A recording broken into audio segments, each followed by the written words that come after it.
Hai, Assalamualaikum dan selamat petang. Okey, anda bersama saya lagi, Fida. Okey, hari ni sebenarnya kat luar tu dah hujan. So saya terpaksalah live kat dalam. Tapi saya sebenarnya just nak share sikit je lah, briefly. Okey.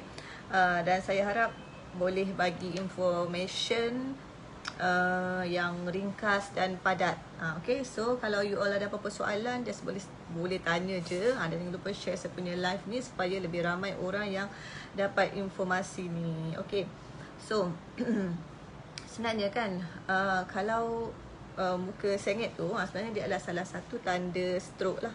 Okay, tanda stroke yang mana dia dia melibatkan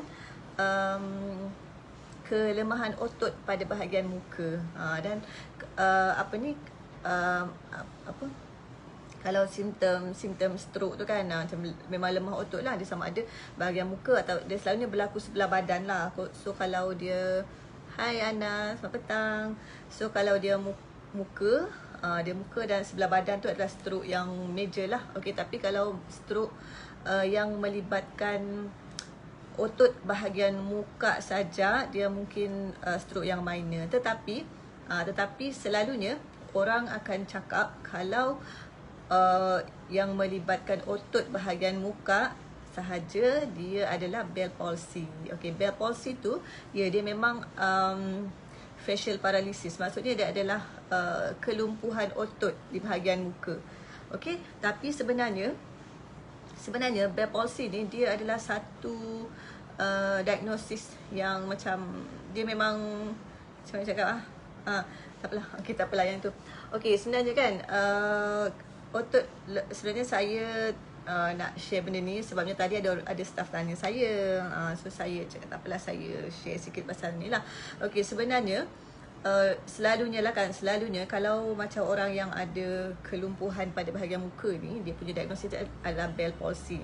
Bell palsy tu sebenarnya dia adalah melibatkan saraf pada bahagian yang lebih rendah. So maksudnya dia tidak melibatkan saraf di otak. Okey. Jadi dia maksudnya dia keadaan dia lebih ringan lah. Keadaan dia lebih ringan. Dan dia macam tiada, bukanlah dia tak ada apa-apa yang bukanlah tak perlu dirisaukan, tapi maksudnya dia sebab dia bergantung kepada apa penyebab dia. So dia boleh sembuh sendiri. Usually dalam masa 2 minggu hingga sebulan macam tu dia akan okey sendiri. Tapi kalau lah dalam masa 2 minggu sebulan tu dia masih belum okey, dia unlikely nak jadi okey dalam tempoh yang sekejap lah. So mungkin dia akan tempoh masa yang lama. Okey.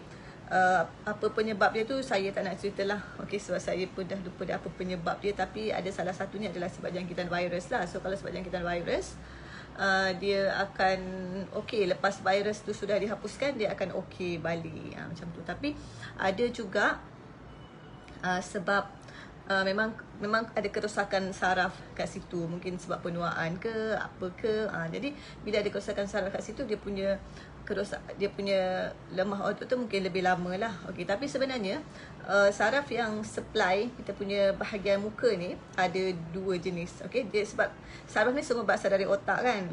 Tapi kalau bahagian muka ni dia special case sikit.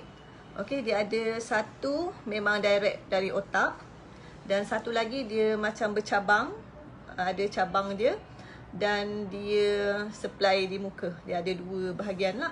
So kalau macam yang rosak tu pada bahagian bawah, so kita tidak risau sangat sebab dia adalah kita panggil lower motor neuron lesion. So maksudnya dia hanya melibatkan bahagian saraf macam you rasa kebas-kebas macam tu, kebas tangan, kebas kaki kan. So maksudnya dia saraf penyambung macam tu lah. Tapi kalau dia melibatkan bahagian atas tu, bahagian yang daripada otak, direct daripada otak tu, itu yang kita risau sebab kita takut ada stroke ke sedang berlaku.